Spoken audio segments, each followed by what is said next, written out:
Hello everyone, welcome to our channel education hotspot.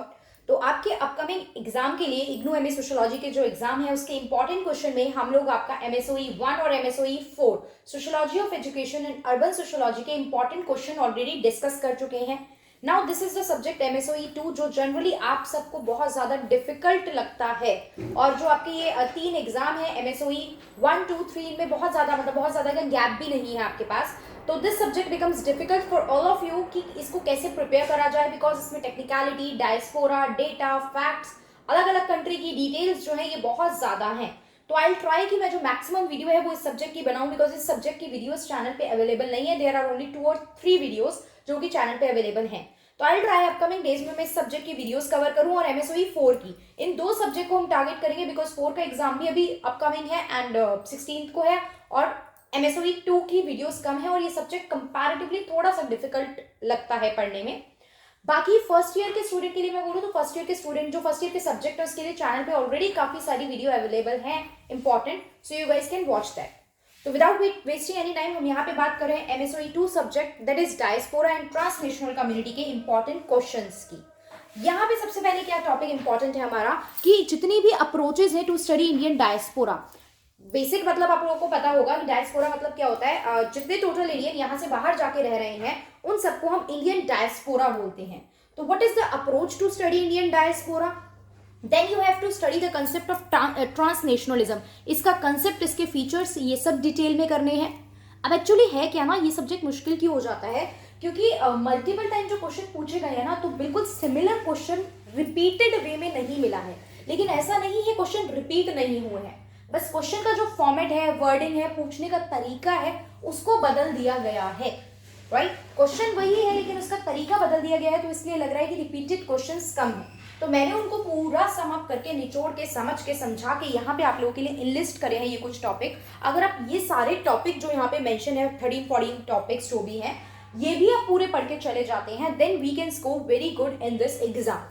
ठीक है, ये चीज पढ़नी है। आई नो ये लिखने में ऐसे लग रहा है कि कुछ नहीं, बट पढ़ने जाएंगे तो ये सब टॉपिक बहुत डिटेल हो जाएंगे, बट नंबर चाहिए तो पढ़ना तो पड़ेगा, है ना। थोड़ी पढ़ाई तो करनी पड़ेगी, अब लास्ट मोमेंट पे हम लोग कर रहे हैं तो।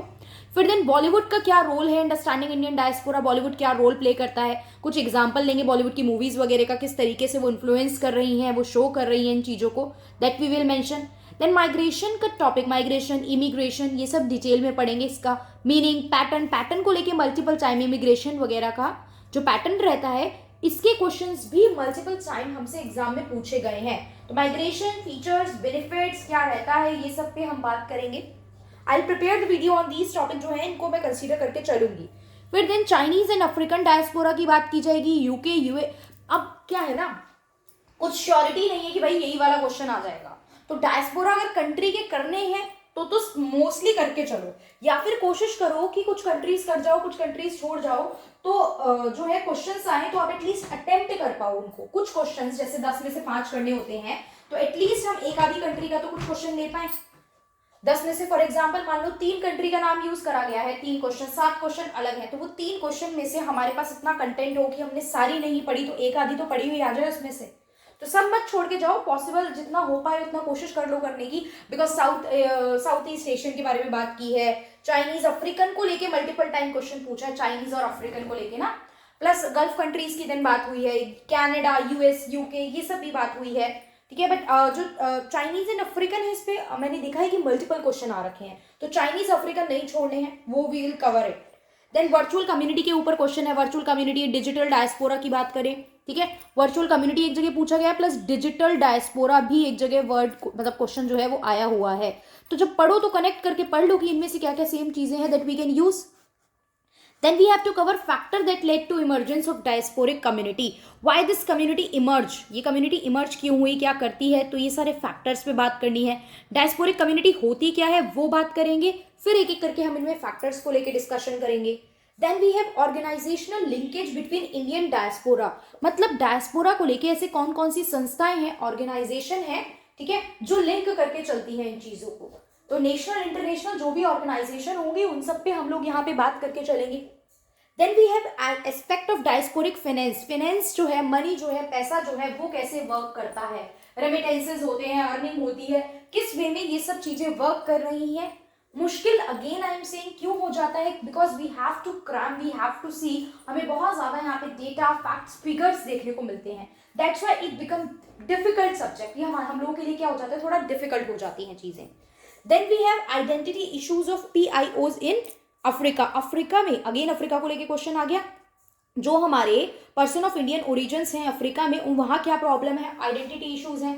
अभी लाइक आप देख सकते हो यूक्रेन में क्या हुआ, इंडियन को वापस लाया जा रहा है, बिकॉज यूक्रेन रशिया की लड़ाई है and we share good relationship with Russia, तो इंडियंस के साथ दे आर लाइक न्यूट्रल कि भाई इंडियंस को हम नहीं हार्म करेंगे, इंडियंस को हम नहीं नुकसान पहुंचाएंगे, ये चीजें हमें नहीं करनी है। तो व्हाट इज दिस, अगेन वहां से माइग्रेशन करा जा रहा है जो पर्सन इंडिया के हैं, तो ये सब चीजें हैं यहाँ पे। इसी तरीके से अफ्रीकन इश्यूज की हमें बात करनी है यहाँ पे। अभी आइडेंटिटी इशू ये अलग चीज है, खैर वॉर इशू नहीं है। Evolution of Nehru policy, Nehru ji की जो नेहरूवियन पॉलिसी थी रिगार्डिंग द डायस्पोरा, वो क्या थी, वो बात करनी है, ठीक है। Nehru policy regarding the Indian diaspora. अब जो अभी रिसेंट गवर्नमेंट चल रही है, तो मोदी जी ने अपने 4D इंट्रोड्यूस करे थे, उनके 4D में से एक इंडियन डायस्पोरा, मतलब डायस्पोरा भी था। what he generally do कि जब भी he visit somewhere outside, वो कहीं किसी कंट्री में जाते हैं, then he met with the people of the Indian origin, वहां पे इंडियन ओरिजिन मतलब इंडियन डायस्पोरा से मिलते हैं, he interact with him, और वो उनको लाइक एक तरीके से मीट एंड ग्रीट करते हैं, to make them familiar that they are still the part of the country, if they want then they can came back to the country, they can contribute to the development of the country। ये सब discussion वहां पे होता है। तो what Modi ji is trying to create a good relationship with the diaspora, ठीक है, कि डायस्पोरा किस तरीके से, क्योंकि इंडिया जो है, इंडिया में बहुत ज्यादा रेमिटेंसेस आती हैं, बाहर से जो लोग अर्न करके पैसा यहाँ सेंड करते हैं, तो इंडिया जो है highest, one of the highest remittance receiving country है, ठीक है, तो ये चीज रहती है। तो उसके बाद हमारे पास क्या टॉपिक है, ब्रेन ड्रेन का कंसेप्ट, हम सबको पता है, पढ़ रहे हैं लोग, बाहर जा रहे हैं, क्यों, क्योंकि होम कंट्री में प्रॉब्लम होती है, टेक्नोलॉजी नहीं है, अपॉर्चुनिटीज नहीं है, और बाहर की कंट्री में क्या कंट्रीब्यूशन हो रहा है। फिर ये ब्रेन गेन कैसे होता है, बिकॉज मैंने अभी बोला कि वो लोग रेमिटेंसेस भेजते हैं और हम हाईएस्ट रेमिटेंस रिसीवर कंट्री हैं, तो वो कैसे ब्रेन गेन में चेंज हो जाता है, ये कंसेप्ट हम लोग देखेंगे। फिर अगला हमें आईसीटी का रोल, आईसीटी आज की डेट में हर फील्ड में इंपॉर्टेंट है, तो डायस्पोरिक आइडेंटिटी में आईसीटी का क्या रोल है, ये हमें डिटेल में बात करनी है। Then we will talk about multiculturalism, की मल्टीकल्चरल किस तरीके से इंडियन डायस्पोरा के लिए एसेंस का काम करता है। मल्टीकल्चरलिज्म नाम से समझ में आ रहा है ना, डिफरेंट कल्चर एक जगह कंबाइंड, डिफरेंट कल्चर जो है वो कंबाइन होके एक अपना mix culture kind of form कर रहे हैं। तो दिस मल्टीकल्चरलिज्म जो है, आप सोच सकते हो कि ये डायस्पोरा के लिए हेल्पफुल रहेगा। एसेंस मतलब होता है इंपॉर्टेंस, तो ये किस तरीके से डायस्पोरिक कम्युनिटी के लिए इंपॉर्टेंट है मल्टीकल्चरलिज्म का कंसेप्ट, ये चीज हमें पढ़नी है। अब किस तरीके से स्टार्ट करें यार, start with the easy topic. Multiculturalism थोड़ा नाम से आसान लग रहा है, वर्चुअल कम्युनिटी थोड़ा नाम से आसान लग रहा है, ट्रांसनेशनलिज्म थोड़ा आसान लग रहा है, ब्रेन ड्रेन आसान लग रहा है, नेहरू जी की पॉलिसी शायद आसान होगी, फिनेंस आसान होगा। तो firstly it cover this topic, और आसान से मतलब मैं ये नहीं कह रही बिल्कुल आसान होगा, टॉपिक होंगे, लेकिन ये आसान और ऐसे नॉर्मल टॉपिक भी आपको 20 नंबर दिलाएंगे। If you find the topic difficult, then अभी के लिए छोड़ दो, अभी मत पढ़ो, पहले इजी टॉपिक को टारगेट करो, ठीक है। अभी आप 2-3 दिन तो और कोशिश करोगे कि आप अदर सब्जेक्ट पढ़ो, एंड देन 16 को if you have exam of MSOE 4, then 13 पूरा पढ़ना MSOE 4, 14 पूरा पढ़ना, 15 पूरा पढ़ना, 3 दिन पूरे MSOE 4 को दे देंगे, ठीक है। I hope this will help. इसके बाद हम लोग कल से प्रॉपर वीडियोस भी स्टार्ट करेंगे। अभी आज में देखते हैं, जितने सिलेबस हो पाते हैं उतने syllabus I will share it with you. Then कल से हम लोग चीजें स्टार्ट करेंगे।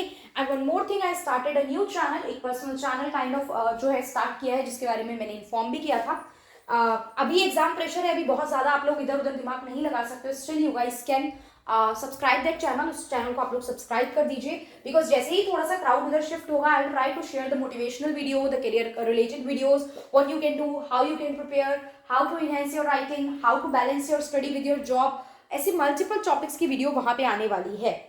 अभी मैं कुछ चीजें यही शेयर कर रही हूँ, once you will shift to there, आपने वो चैनल भी ज्वाइन कर लिया, क्योंकि इसको स्टडी रिलेटेड ही आई फाइंड इट किसे रहने देते हैं। तो वंस यू डिड दिस, तो वहां पे भी जो है इस तरीके की, वंस यू सब्सक्राइब और बहुत से लोग वहां पहुंच जाएंगे, then we will start this kind of video over that channel. उसका लिंक टेलीग्राम चैनल पे अवेलेबल है, टेलीग्राम पे वीडियो है न्यू चैनल की, आप उसको देख सकते हैं और उस चैनल को सब्सक्राइब कर सकते हैं। So that's all for this video. If this video is helpful, then do like the video, share कीजिए और कमेंट करके मुझे बताइए कि ये वीडियो आप लोगों के लिए हेल्पफुल रही है। So that's all for this video. See you in the next video.